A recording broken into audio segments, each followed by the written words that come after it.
Bonjour.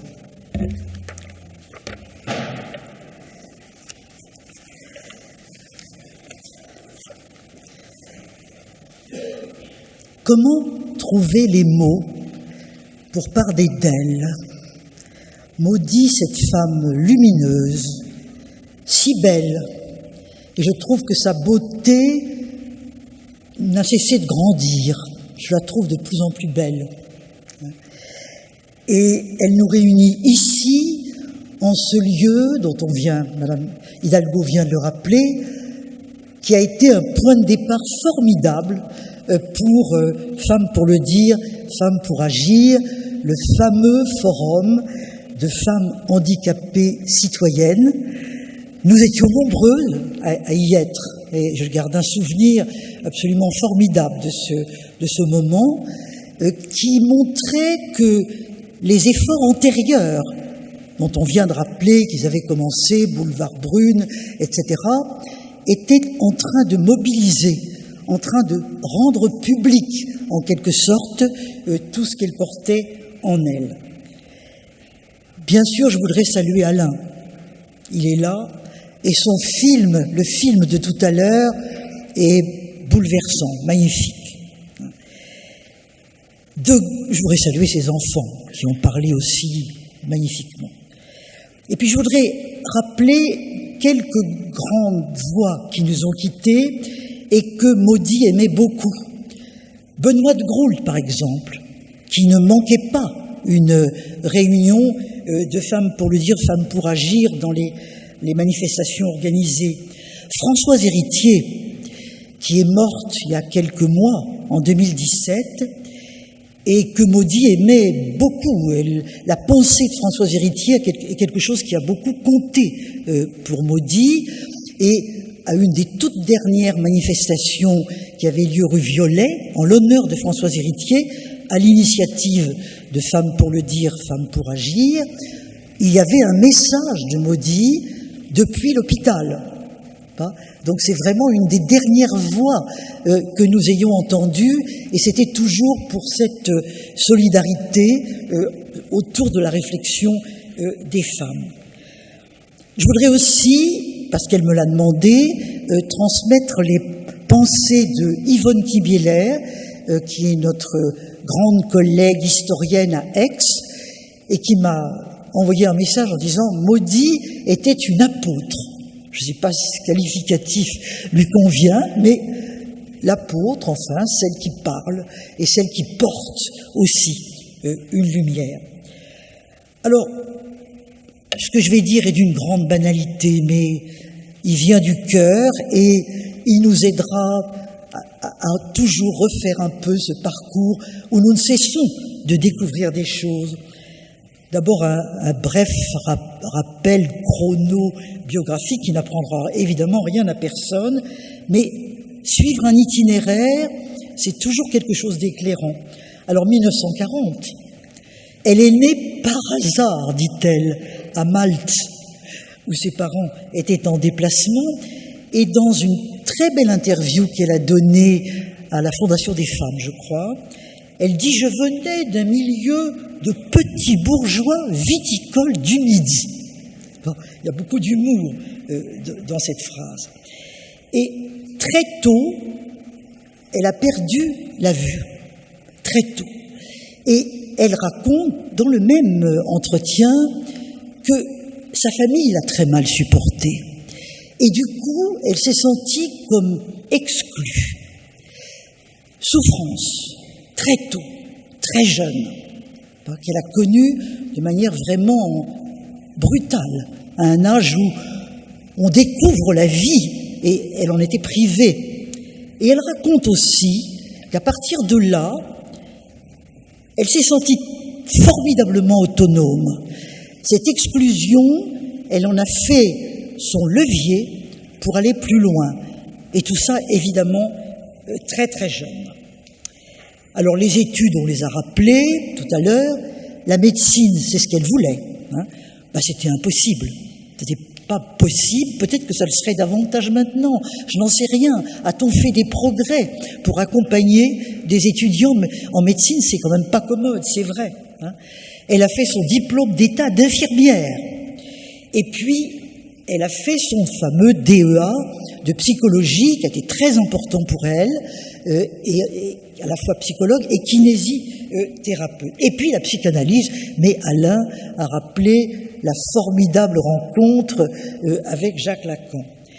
Il y a là une richesse professionnelle et intellectuelle et professionnelle, d'une richesse considérable. Et toute sa vie, au fond, elle a continué à l'accroître, mais aussi à puiser dans ce fondement, en quelque sorte, originel. Deuxième grande date, bien sûr, 1974, le mariage avec Alain. Et ils vont traverser la vie ensemble, construire ensemble tout ce que nous voyons aujourd'hui. Et il y a là, en dépit de la tristesse qui nous étreint aujourd'hui, une telle revanche, une telle victoire sur la difficulté, sur le temps, un amour qui dure, un amour qui s'inscrit dans le temps, qui dure parce qu'il fait des choses, et qu'on traverse la vie en construisant ensemble quelque chose. Je crois que Alain et Maudie et Alain, nous ne les séparons pas, et ils ne se séparent pas non plus. Et puis alors, elle a commencé, Maudie évidemment, à lancer toutes sortes de petits colloques sur des thèmes très variés, dont celui que Madame Hidalgo rappelait tout à l'heure, avant 2003, et 2003 dont tout le monde a parlé, parce que véritablement ça a été une date fondamentale pour la fondation de Femmes pour le dire, Femmes pour agir, qui a suivi peu après avec Lucie Aubrac comme présidente d'honneur, je ne sais pas, présidente effective, et qui est devenue pour Maudie une amie, véritablement, et je crois qu'elles se rencontraient souvent. Alors, ensuite, l'association grandit, s'organise, les colloques, Alain l'a rappelé, je ne veux pas trop insister là-dessus, mais ces colloques, nombreux, tous publiés, que nous pouvons par conséquent relire, revoir, et peut-être qu'il faudra que nous le fassions d'une manière ou d'une autre, parce qu'il y a là à la fois un chemin, il y a une évolution dans les thèmes, et c'est très intéressant, et puis d'autre part, il y a une réflexion fondamentale dont nous pouvons nous nourrir. Être mère autrement, le fœtus, une personne, point d'interrogation. Et c'était Benoît de Groot qui était la marraine de celui-là. Femme, travail, handicap, en 2009. Violence envers les femmes handicapées, en 2010. Violence de genre, violence du handicap, en 2015. Et l'on voit qu'à partir des années 2010, on l'a rappelé d'ailleurs, le thème de la violence s'inscrit dans la réflexion de Maudie et qu'elle mesure, et évidemment c'est un lien avec le mouvement des femmes de ce moment-là qui mettait au premier rang la lutte contre les violences conjugales, violences au travail, etc., etc. Et là on voit très bien ce thème qui grandit. Et alors parallèlement, il y avait aussi un qui était très beau, qui était les aventurières de la vie. Maudie avait une très grande admiration pour toutes les aventuriers et les aventurières, et notamment pour Anne Kéméré, qui avait franchi l'Arctique, les océans, etc., dont je crois, passager de l'Arctique, on va, je crois, lire tout à l'heure un passage d'un de ses livres, et elle admirait beaucoup ça. Au fond, Maudie, elle était rebelle, aventurière, et j'imagine que dans sa tête, elle se voyait comme une aventurière à travers le monde, tout à fait. Parallèlement, elle faisait aussi des colloques plus littéraires qui s'appelaient Feuilles d'automne et qui ont été plus tardifs et qui se tenaient surtout, au moins certains d'entre eux, à la cité universitaire, et parce qu'elle se rendait compte de la difficulté de publication des textes des femmes handicapées ou sur les femmes handicapées. Et là, elle voulait stimuler la production littéraire et lui donner en quelque sorte une table. Voilà, donner une table pour les signatures, pour les écrits de femmes handicapées, et pas seulement. Elle invitait beaucoup de femmes écrivaines à venir. Et puis alors évidemment, d'innombrables autres actions dont nous ne faisons qu'énumérer quelques-uns en ayant bien du mal à les dominer tous, mais je pense à son action par le film. Elle était cette femme qui ne voyait plus aussi mal, était fascinée par l'image. Et c'est pour ça qu'elle voulait qu'il y ait des images. Et il y a eu le film sur les violences faites aux femmes, auquel nous avons été plusieurs à participer comme voix ou quelque chose comme ça, et qui est quelque chose de fort, enfin, quelque chose d'émouvant, de fort, de vraiment important. Puis alors il y a ces écrits à elle. Je pense qu'il faudrait les regrouper, il faudrait faire quelque chose pour que les mots de Maudit soient véritablement dans un livre. Voilà, qu'on puisse feuilleter, c'est peut-être quelque chose auquel nous devrions penser. Un de ses premiers livres, Mes yeux s'en sont allés, c'est un titre absolument extraordinaire, et le récit qui est fait là est vraiment quelque chose de tout à fait extraordinaire.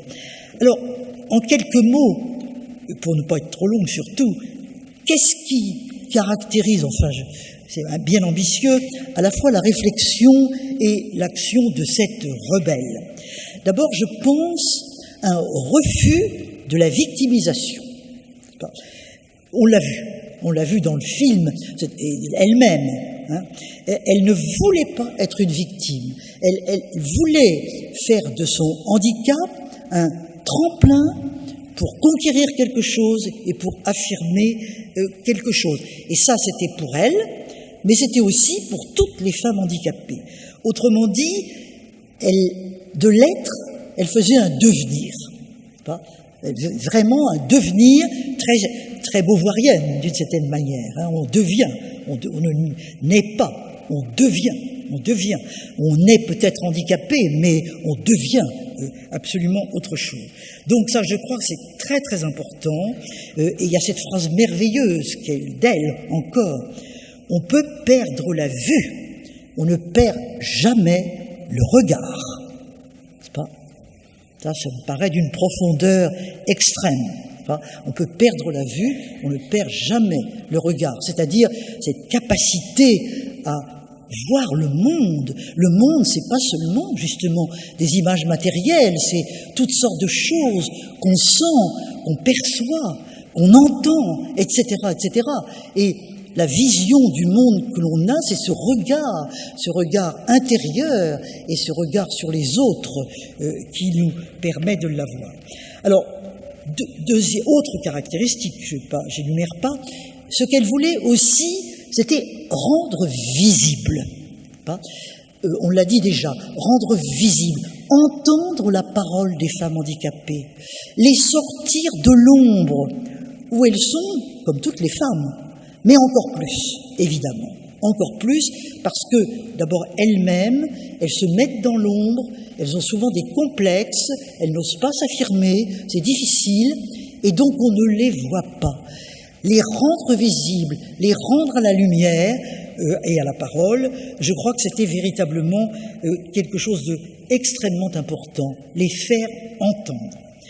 Troisième caractéristique qui s'est affirmée à travers son œuvre, penser la différence des sexes dans le handicap. N'est-ce pas ? La différence des sexes, c'est quelque chose qu'elle a perçu progressivement. L'œuvre de Françoise Héritier l'a d'ailleurs beaucoup aidée pour cela, peut-être aussi le travail des historiennes et sociologues et autres, que sais-je, les sciences humaines en général, et la psychanalyse bien entendu, et réfléchir à ça. Au fond, cette différence des sexes, qui est une forme, Françoise Héritier l'a montré, de domination masculine, patriarcale, depuis l'origine des temps et partout dans le monde, elle s'est affirmée sur les femmes. Et comment s'est-elle affirmée sur les femmes handicapées? Et c'est là où Maudit disait que les femmes handicapées, elles avaient un double problème. Elles étaient des femmes comme tout le monde, et donc dominées, et des femmes handicapées, ce qui était quand même si on nie le handicap, c'était quand même une difficulté supplémentaire. Et je crois que là, il y a une réflexion d'une grande profondeur, y compris dans le thème de la violence, car il est vrai que c'est stupéfiant. Moi, je dois dire que j'ai été stupéfaite quand j'ai constaté dans les témoignages, dans les statistiques aussi, que les femmes handicapées subissaient plus de violence encore que les autres femmes.